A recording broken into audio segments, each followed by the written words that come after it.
जोंनि बिटिएडिआव कारापसन होनदों गोबां कारापसन जादों होनना बुंदों मानसिफ्रा दा बहा कारापसन जादों मायाव कारापसन जादों जे जोंनि एमसिएलएनिफ्राय लानानै चिफ डिपुटि चिफ गोजौ लेभेलसिम कारापसन जादों होनना बुंदों मानसिफ्रा दा कारापसन जादों होनना बुंबाथ' जाया बिनि तदन्तखौ दिनै रावबो खालामाखै खिन्थु दिनै जों उदालगुरि डिस्ट्रिक्ट एक्स बिएलटि जानानै बिनि तदन्तखौ खालामगासिनो दं दिनै नोंथांमोना प्रमान मोनगोन जोङो गासैबो गामियावनो हाबनानै जोङो रायजो राजाफोरजों मोनसे अपिनियन लादों बा सोंदों आरो गासैबो डिपार्टमेन्टआव हाबनानै जों गासैबो तथ्यफोरखौ लाजोबदों दिनै जोङो गामि गामि गोबां गोरों गोराफोर दं बिसिनावबो जों माखासे साजेसन लादों माखासे रायजो राजाफोर इन्टेलेक्सुवेल बिसिनावबो सोंदों आरो गोबां रायजोफोरनो मतामत लादों जोङो दिनै बबे डिपार्टमेन्टआव माबायदि केलेंकारि जादों दिनै जोंनि माखासे डिपार्टमेन्टनि इएमफोरा मावजिनि बारलाय नेवलायनि बारनानै दिनै रायजोफोरखौ बावगोमालांदों दिनै गोबां रायजो राजाफोरनि मददजोंसो जानाय नैबे बिटिसिआ दिनै बेखौ दिनै बावगारदों माखासे एमसिएलए इएमफोरा जे रायजोफोरनाव जेबो सोङा बिसोरो रायजोफोरनाव सोंनानैसो खामानि मावनांगौ जे बिथांमोना भटनि समाव बा इलेक्सननि समाव बिसोर भट बिनो फैयो खिन्थु खामानि मावनाय समाव बिसोर रायजोफोरनाव सोङा दिनै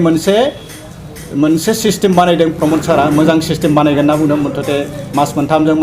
मोनसे मिटिं जागोन बेखौ बिथाङा फोरमायदों दिनै जों बे कारापसननि बेलायाव जोङो माखासे तथ्यफोरखौ रायजोफोरनिफ्राय सोंनानै माखासे अपिनियन लानानै माखासे कारापसननि माबाया ओंखारबाय बेखौनो आं नोंथांमोननि सिगाङाव बुंथिनानै होनो सानदों जे बहा कारापसन जादों नाम्बार 1आ जादों पिएनआरडि लाइन डिपार्टमेन्ट बेयाव जादों मथथे IAY houses under department from 2005 to 2015 to be verified by His Excellency the Governor of Assam बेखौ जोङो गभर्नरनो होगोन बे नाम्बार 1 2 नाम्बाराव जाबाय बे पिएनआरडि लाइन डिपार्टमेन्टआवनो जाहैबाय बे जब card a lot of corruption is taking place under job card at BCDC level money transfer to the job card holders have been withdrawn by the BCDC members kindly verify the truth आरो मोनसेया जाहैबाय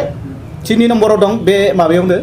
पिएनआरडि डिपार्टमेन्टआवनो it is come to learn that BCDC and TCLC chairman have illegally withdrawn IAY houses fund mean for the poor beneficiaries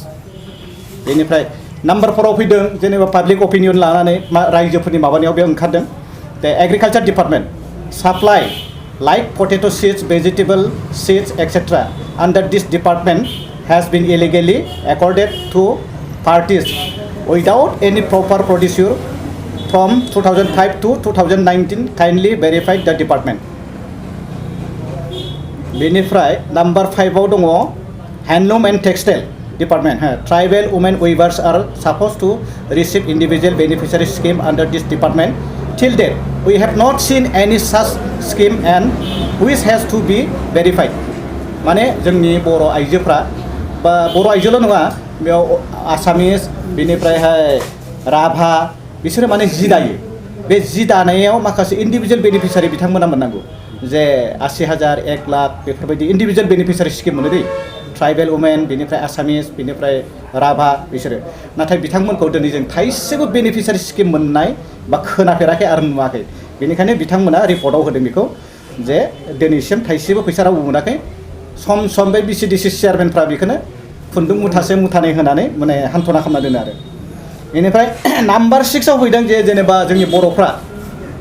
मोजां मोनसे जोंनि income सर्स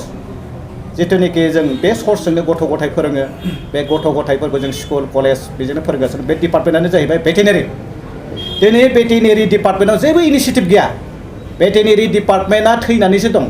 गोबावजों जों नुयो बेयाव माबा मोसौ खासि खालामनाय बोरमा खासि खालामनाय बेल'सो नुयो आरो खिन्थु बेयाव जेबो इनिसियेटिभ गैया जेबो मेडिसिन गैया जेबो माने एवारनेस गैया बेखौ जों नुनो मोन्दों भेटेनारि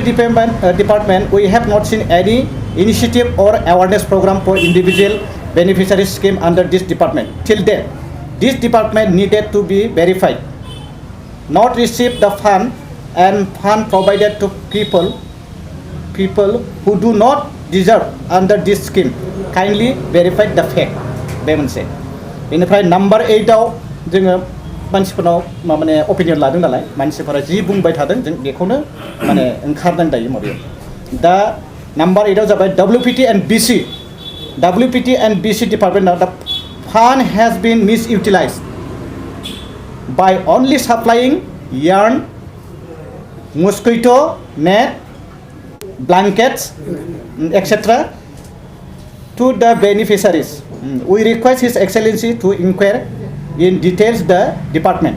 बे ओमफ्राय नाम्बार 9 आव जाहैबाय फुड एन्ड सिभिल साप्लाइ आवबो मानसिफ्रा माबा होदों माने कमप्लेन होदों रायजोफ्रा food and civil we have seen lot of illegal activities in this department. We request the authority to verify in details होनना बुंदों बेनिफ्राय नैबेयाव दङ नाम्बार 10 आव दङ जाहैबाय PWD रुरेल रोड्स डिपार्टमेन्ट बे डिपार्टमेन्टआव जाहैबाय It has been noticed by us that lot of illegal work order under go ahead policy we have given by the department which resulted non-payment of bill to the contractors. We request His Excellency to look into the matter and take appropriate action against the department. बेखिनियानो आरो मोनसे थालांदों बेवहाय जोंनि माबायाव 7 नम्बराव मोनसे थालांदों जे बिथांमोना खोब माबा दुखु मोनदों रायजो राजाफ्रा जे कालचार डिपार्टमेन्टआव बनजार दैमारिनि जिथुनिखि डिपार्टमेन्ट बिथाङा ओरैबायदि इलिगेल खालामदों माने ओरैबायदि मानसिया बियो मावजिनि बारलाय सेसानि बारलाय बारो बे मानसिया बे दिनैसिम कालचारनि मानसिफोरखौ सिनायाखै सोरबा रिया ब्रह्ममोन बायदिनो सोरबा एकदम माने नांथावि मानसिफोरनो बिथाङा कालचार डिपार्टमेन्टनिफ्राय माखासे स्पन्सर खालामनायखौ जों नुनो मोन्दों जे बेयाव बे डिपार्टमेन्टआ जाहैबाय कालचार डिपार्टमेन्ट बे बनजार दैमारिनि डिपार्टमेन्ट दा बे डिपार्टमेन्टआवबो रायजो राजाफ्रा माबादों we have seen the fund being illegally misutilized. Genuine people have not received the fund and fund provided to people who do not deserve under the scheme. Kindly verify the fact. बे culture डिपार्टमेन्टआ दा रायजो राजाफ्रा जोबनायाव मोनसे जोंखौ खावलायदों दा जोबनायाव बेनो ओरैबायदि इलिगेल जादों ओरैबायदि कारापसन जादों डिपार्टमेन्टआ मोनथाम डिपार्टमेन्ट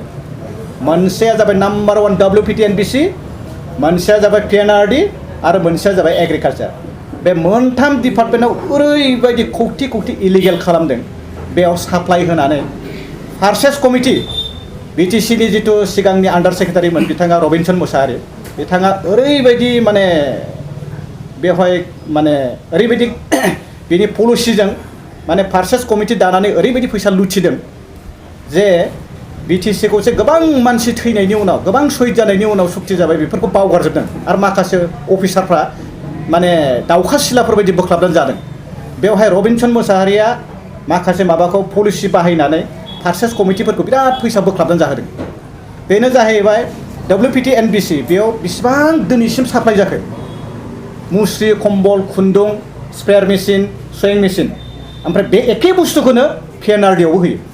होमबा मोनसे डिपार्टमेन्टजों होबा बै डिपार्टमेन्टजों बार बे बेलेग मोजां खामानि मावनो हागौमोन बे मोननैबो डिपार्टमेन्टआवहाय माने फैसाया बिराद मिस इउटिलाइज जादों आरो माने मिस इउज जादों बेखौनो दा रायजोफोरनि लुबैनायाव मोनसे रिक्वेस्ट खालामदों रायजोफ्रा जे बेसेबां फैसा बेसेबां एमाउन्ट 2005 निफ्राय 2019 सिम बेसेबां एमाउन्टनि साप्लाइ होखो बेखौ जोंनि हिसाबखौ होयोबा मोजां जागोन होनना बुंदों आरो दा जोंनियाव बे हिसाबा गैया माखासे तथ्यफोरखौथ' जों मोनबाय दा बे हिसाबखौ जों मोननो लुबैनानै जोङो मोनसे RTI मारिनांगोन नङा होमबा बे RTIखौ जों बानायखाबाय बेनिखायनो जोङो रायजोफोरनाव सोंबाय दिनै लास्ट जों गाबोन समबाराव जों फाथायगोन हा जों समबाराव फाथायगोन बेनो जाहैबाय PNRD आरो माबा WPT to the public information officer WPT&BC department Kokrazar BTAD Assam subject information sought under RTI Act 2005 subject information sir kindly provide me the following details number 1 आव रायजोफोरनि सोंनो होनाय मथे number 1 आव जों सोंनो लादों supply of yarn एबा खुन्दुं साप्लाइ ना since 2005 to 2019 kindly provide me the total amount spent for the supply of yarn in 4 districts of BTAD Assam बे खुन्दुं साप्लाइ होयो बे WPT&BC ओमफ्राय नाम्बार 2 जाबाय साप्लाइ अफ ब्लांकेट्स ओमफ्राय नाम्बार 3 जाबाय साप्लाइ अफ स्प्रेयार मेसिन बेनिफ्राय नाम्बार 4 जाबाय साप्लाइ अफ सुइं मेसिन स्प्रे मेसिन आरो सुइं मेसिन बे एखे बुस्थुखौनो आरो PNRDआवबो होयो होमबा बाय डाबल बिसोरो फैसाखौ माने दाउखा सिलाफोरबायदि खेफ्ल' जादों बे पार्चेस कमिटिफ्रा बेनि सिगाङाव जों नुदोंमोन बे टिभिफ्राव जों नुदोंमोन ना बे जेनेबा माबाया मा होनो नारायण देब प्रिथिराज ना मा फार्सेस कमिटि किबा धनेश्वर गयारि ना मा गयारि बेखौथ' जों बुंनो थांला खिन्थु माखासे फार्सेस कमिटिफ्रा ओरैबायदि दाउखा सिलाफोरबायदि बोख्लाबनानै जादों बिटिसिनि फैसाखौ दा रायजोफ्रा जेरैबायदि खालामदों जेरैबायदि लुबैदों बेबायदि जों थांगासिनो दं जोंनि एक्सपिएलटिफ्रा गामि गामि हाबदों पाब्लिक अपिनियन लादों रायजोफोरनाव सोंदों बेफोर गासैबो तथ्यफोरा जोंनाव बे तथ्यफोरा दंजोबो गासैबो जों ब्लक लेभेलनिफ्राय लानानै डिसि लेभेलनिफ्राय लानानै माने गासैबो थारमाने माबा जागोन बे इनकुवारि जागोन आरो मोनसे खोथा थारमाने माबायावहाय जेनेबा बिसिडिसि लेभेलाव माने आइ वाइ नुवा दै बे आइ वाइ नुवा मा जानांगौ बियो थारमाने माने department PNRD line department measurement book MB होनना बुङो बेखौ चेक खालामगोन थारमाने जों रायज्लायदों गभर्नरजोंबो थारमाने बे बुस्थुआ बे MB खौ चेक खालामगोन आरो मेजारमेन्ट बुक आइ वाइ न'नि माने सोरनि बे MB जों सोरनि न'आ मावदों मावाखै बे ओंखारजोबगोन दा मानसिफ्रा फैसाखौ बख'यो जायो जानानै खि जाखांबाय सोर हमनो बेखौ सानदों खिन्थु रैखा गैया सासेबो बेयाव बे बिसिडिसि लेभेलनिफ्राय लानानै सोर फैसा बख'दों सोरनि माबायाव थानो बे JEआ थैग्रोगोन बेनि उनाव चेयारमेननि उनाव MCLA EM गासैबो बिसोर जेराव थांजोबनांगोन बे आरो दा जों बेखौनो गासैबो जों जमा खालामगासिनो दङ रायजोफोरनाव सोंदों गामि गामि हाबनानै जों तथ्यफोरखौ जमा खालामदों बेखौ जों जमा खालामनानै जोङो गभर्नरनोबो होगोन प्लास जों हम मिनिस्ट्रियाव जों रायज्लायगासिनो दं हम मिनिस्ट्रियाव रायलायनानै जोङो पारमिसन लागोन जों आन्डार सेक्रेटारिजों रायज्लायगासिनो दं हम मिनिस्ट्रियाव बेनिफ्राय जों डाइरेक्ट जों हम मिनिस्टारखौबो लोगो हमगोन जों माखासे बे बिसिबांनिखि कारापसननि माबा बेखौ जों दिल्लीयाव गथायगोन दिल्ली सरकारनो गभ अफ इन्डिया जों गभर्नमेन्टनो गथायगोन आरो